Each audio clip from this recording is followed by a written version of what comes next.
Friends, आज की इस वीडियो में हम लोकसभा को अच्छे से स्टडी करने वाले हैं। साथ ही साथ हम लोकसभा से संबंधित प्रीवियस ईयर के सभी क्वेश्चन यहाँ अच्छे से डिस्कस करेंगे। बस वीडियो में आप एंड तक बनी रहिएगा। तो hello friends, welcome back to my channel knowledge classes. Friends, अगर आप मेरे चैनल पर नए हैं और आपने अभी तक मेरे चैनल सब्सक्राइब नहीं किया है तो प्लीज़ मेरे चैनल को सब्सक्राइब करें ताकि मेरी आने वाली लेटेस्ट वीडियो का नोटिफिकेशन आपको सबसे पहले मिले। तो चलिएगा फ्रेंड्स, स्टार्ट करते हैं। तो दोस्तों, भारतीय संविधान के अनुसार संसद 3 चीज़ों से मिलकर बनी होती है: राज्यसभा, लोकसभा तथा राष्ट्रपति। जिसमें लोकसभा को हाउस ऑफ पीपल, राज्यसभा को काउंसिल ऑफ स्टेट तथा राष्ट्रपति को लीडर ऑफ नेशन कहा जाता है। क्लियर है फ्रेंड्स? दोस्तों, राज्यसभा को हमने अपने लास्ट की वीडियो में अच्छे से डिस्कस किया था। उसका लिंक मैंने अपने डिस्क्रिप्शन बॉक्स में दे दिया, वहाँ पर जाकर उसे देख सकते हैं। तो आज हम इस वीडियो में लोकसभा को अच्छे स्टडी करेंगे। तो चलिएगा फ्रेंड्स, स्टार्ट करते हैं।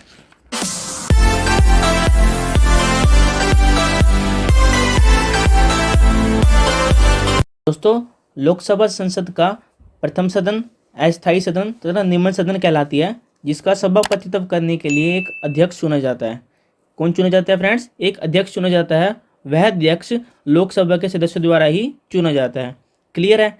दोस्तों, लोकसभा की पहली बैठक 17 अप्रैल 1952 को हुई थी तथा इसका कार्यकाल 4 अप्रैल 1957 तक रहा था। क्लियर है? वेरी इंपॉर्टेंट पॉइंट्स है फ्रेंड। प्रीवियस ईयर के एग्जाम में ये क्वेश्चन बहुत बार पूछ लिया गया है कि लोकसभा की पहली बैठक कब हुई थी? 17 अप्रैल 1952 को हुई थी। क्लियर है फ्रेंड्स? लोकसभा की अधिकतम संख्या 552 हो सकती है, जबकि मूल संविधान में लोकसभा के सदस्यों की संख्या 500 निश्चित की गई थी। ठीक है फ्रेंड्स, चलिएगा नेक्स्ट देखते हैं। लोकसभा के पहले अध्यक्ष जीवी मावलंकर थे तथा उपाध्यक्ष अनंत शयनम थे। वेरी इंपॉर्टेंट पॉइंट्स है, एग्जाम में डायरेक्ट पूछ लिया गया था क्वेश्चन कि लोकसभा के पहले अध्यक्ष कौन थे? जीवी मावलंकर थे। ठीक है, चलिए नेक्स्ट देखते हैं। लोकसभा का सदस्य नियुक्त होने के लिए कम से कम आयु 25 वर्ष होनी चाहिए तथा वह भारत का नागरिक होनी चाहिए। ठीक है फ्रेंड्स, लोकसभा का चुनाव गुप्त मतदान के द्वारा वयस्क मताधिकार यानी 18 वर्ष के आधार पर किया जाता है।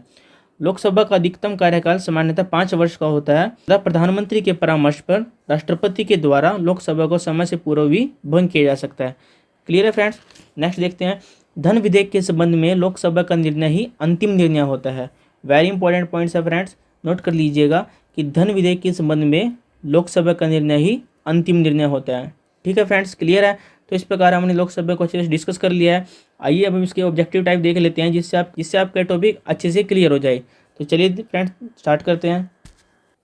निम्नलिखित में से जनता द्वारा प्रत्यक्ष रूप से निर्वाचित सदन है। तो फ्रेंड्स, अगर आपने चुना है ऑप्शन बी यानी लोकसभा, तो बिल्कुल सही चुना है फ्रेंड्स। देखिए दोस्तों, लोकसभा एक ऐसा सदन है जिसमें सदस्य जनता द्वारा प्रत्यक्ष रूप से चुने जाते हैं। फ्रेंड्स, इसमें सदस्यों की अधिकतम संख्या 552 हो सकती है। कितनी हो सकती है फ्रेंड्स? 552। कितनी हो सकती है फ्रेंड? 552 हो सकती है, जैसा कि इसमें दिखाया गया है। मैक्सिमम संख्या फ्रेंड्स इसमें 552 हो सकती है, जिसमें से 550 अधिकतम चुने जा सकते हैं तथा 2 सदस्य हमारे राष्ट्रपति महोदय द्वारा आंग्ला भारतीय समुदाय के चुने जाते हैं। ठीक है फ्रेंड्स, जिसमें से आप देख सकते हैं 550 में से 530 सदस्य राज्यों से तथा 20 सदस्य केंद्र शासित प्रदेशों से चुने जाते हैं। फ्रेंड्स, ये हमने मैक्सिमम सदस्यों की बात की है। अगर हम वर्तमान की बात देखी जाए तो इसमें देखते हैं वर्तमान में कुल लोकसभा के सदस्यों की संख्या 545 है, जिसमें से 543 सदस्य अधिकतम चुने जा सकते हैं तथा 2 सदस्य हमारे महामहोदय राष्ट्रपति द्वारा चुने जाते हैं। फ्रेंड्स, 543 में से 530 सदस्य केंद्र शासित प्रदेशों से चुने जाते हैं। क्लियर है फ्रेंड्स? याद रखिएगा, बहुत इंपॉर्टेंट क्वेश्चन है कि वर्तमान में अगर पूछी जाए कि वर्तमान में लोकसभा के सदस्यों की संख्या कितनी है, तो कितनी है फ्रेंड्स? 545 है।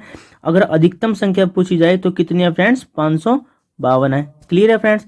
चलिए नेक्स्ट देखते हैं। वर्तमान में लोकसभा में कुल कितनी सीटें हैं?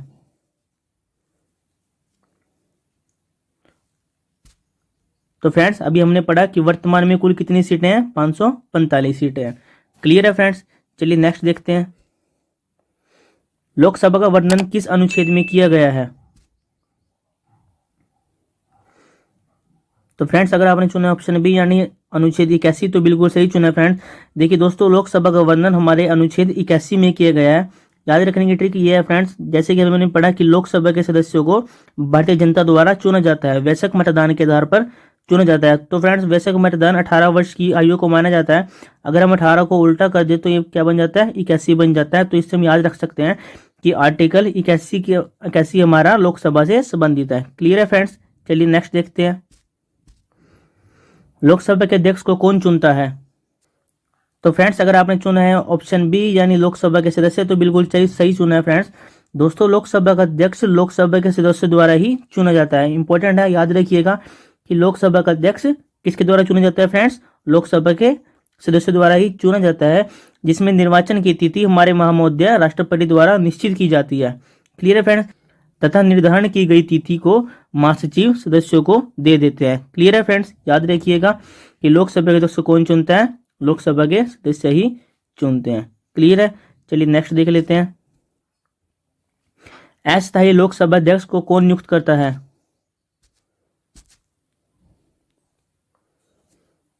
तो फ्रेंड्स अगर आपने चुना है ऑप्शन ए यानी राष्ट्रपति तो बिल्कुल सही चुना है फ्रेंड्स। तो देखिए फ्रेंड्स, अस्थायी लोकसभा अध्यक्ष यानी pro tem speaker. Friends pro tem speaker एक अस्थायी यानी टेम्परेरी स्पीकर होता है जो चुनाव के बाद पहली बैठक की अध्यक्षता करता है। याद रखिएगा कौन होता है प्रोटेम स्पीकर? जो चुनाव के बाद पहली बैठक की अध्यक्षता करता है। इस प्रोटेम स्पीकर को संसद के संचालन के लिए चुना जाता है। ठीक है फ्रेंड्स? क्लियर है? जब लोकसभा और विधानसभा का चुनाव किया गया हो और स्पीकर और डिप्टी स्पीकर के लिए वोटिंग नहीं हुई हो तब ये अस्थायी लोकसभा अध्यक्ष चुना जाता है। ठीक है फ्रेंड? याद रखिए एक टेम्परेरी लोकसभा अध्यक्ष होता है। क्लियर है? चलिए नेक्स्ट देख लेते हैं। लोकसभा का विघटन कौन कर सकता है?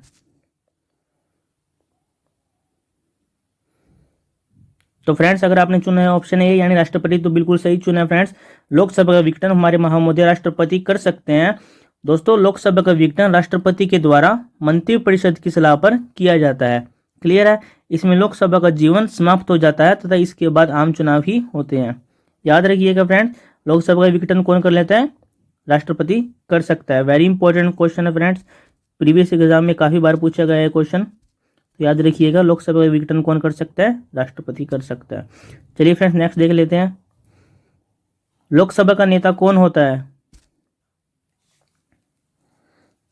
तो फ्रेंड्स अगर आपने चुना है ऑप्शन बी यानी प्रधानमंत्री तो बिल्कुल सही चुना है फ्रेंड्स। तो दोस्तों आमतौर पर प्रधानमंत्री ही लोकसभा सदन के नेता होते हैं। ठीक है? पर अगर प्रधानमंत्री लोकसभा के सदस्य न हो तो वे सदन के एक नेता का चुनाव कर सकते हैं। क्लियर है फ्रेंड्स? चलिए नेक्स्ट देखते हैं। कोई वित्तीय बिल प्रस्तावित हो सकता है? तो फ्रेंड्स अगर आपने चुना है ऑप्शन दो केवल लोकसभा में तो बिल्कुल सही चुना है। देखिए फ्रेंड्स, हमारा संविधान का आर्टिकल 110 धन विधेयक यानी मनी बिल से संबंधित होता है। क्लियर है? कोई विधेयक मनी बिल तभी कहलाता है अगर वो टैक्स में चेंजेस या फिर कुछ एबोलिशन या फिर कुछ एग्जाम्पशन हो तो उस बिल को हम वित्तीय बिल यानी मनी बिल कहते हैं। ठीक है? तथा इस बिल को राज्यसभा द्वारा अस्वीकार या संशोधित नहीं किया जा सकता। वेरी इंपॉर्टेंट फ्रेंड्स, याद रखिए कि राज्यसभा इसमें कोई भी संशोधन या इस बिल को अस्वीकार नहीं कर सकती, बल्कि वह कुछ सुझाव या बगैर सुझाव की इस लोकसभा को भेजती है। ठीक है? तथा उन सुझावों को स्वीकार या अस्वीकार करने की शक्ति केवल लोकसभा के पास ही होती है। क्लियर है फ्रेंड्स? चलिए नेक्स्ट देखते हैं। वर्तमान में लोकसभा के कितने सदस्यों को राज्य की जनता द्वारा सीधे निर्वाचित किया जाता है? ध्यान से पढ़िए फ्रेंड्स, किसके द्वारा? राज्य की जनता द्वारा, और ये वर्तमान में पूछा गया है। तो भी हमने लास्ट अभी थोड़ी देर पहले पढ़ा था फ्रेंड्स। तो किस में चुना जाता है? 500 कितने सदस्यों द्वारा चुना जाता है? 530 सदस्य द्वारा। क्लियर है? चलिए नेक्स्ट देखते हैं। राष्ट्रपति द्वारा लोकसभा में अंगल भारतीय महोदय के 2 सदस्यों को किस अनुच्छेद के तहत मनोनीत करता है?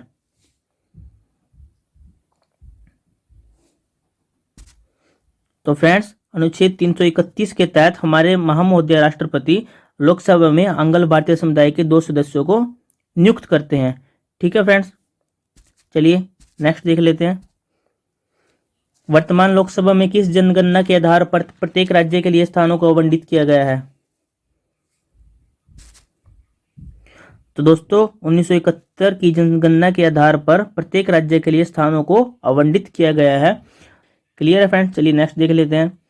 लोकसभा के एक निर्वाचन क्षेत्र कम से कम कितनी जनसंख्या का प्रतिनिधित्व करती है? 7.5 लाख जनसंख्या का निर्वाचन क्षेत्र में लोकसभा प्रतिनिधित्व करती है।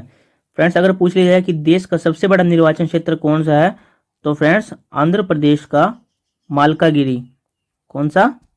मालकागिरी क्षेत्र, मालकागिरी की यहाँ लोकसभा का निर्वाचन क्षेत्र सबसे बड़ा है, जहाँ पर 29.5 लाख मतदाता हैं।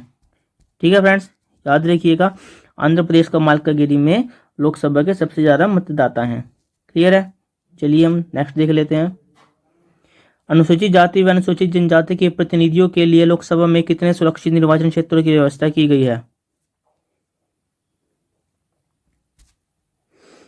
तो फ्रेंड्स 131 अनुसूचित व अनुसूचित जनजातियों के प्रतिनिधियों के लिए लोकसभा में सुरक्षित निर्वाचन क्षेत्रों की व्यवस्था की गई है, जिसमें से फ्रेंड्स याद रखिएगा, जिसमें से इन वर्गों की संख्या लोकसभा की कुल सीटों की 20% से भी अधिक है।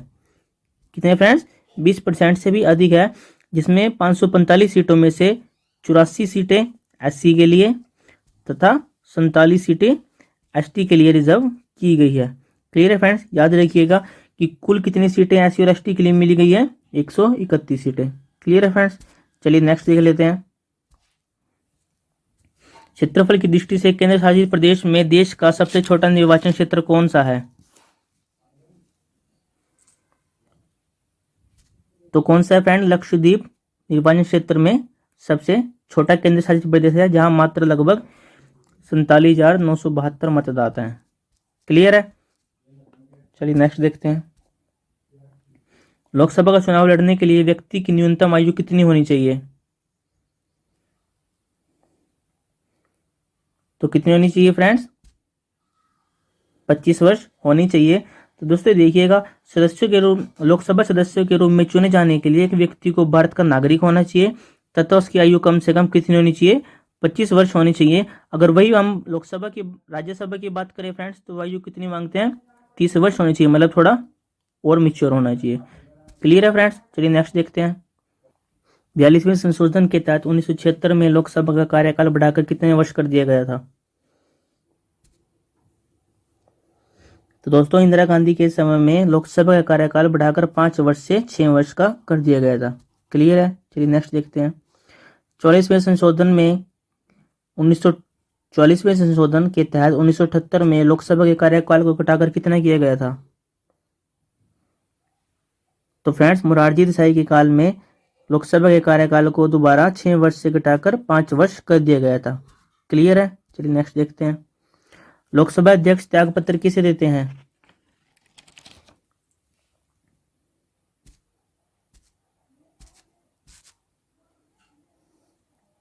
तो फ्रेंड्स लोकसभा अध्यक्ष अपना त्यागपत्र लोकसभा उपाध्यक्ष को देते हैं। क्लियर है फ्रेंड्स? इस प्रकार हमने लोकसभा को अच्छे से पढ़ लिया। अगर आपको मेरी वीडियो थोड़ा भी इन्फॉर्मेटिव लगी हो तो please do like and subscribe my channel for more informative video.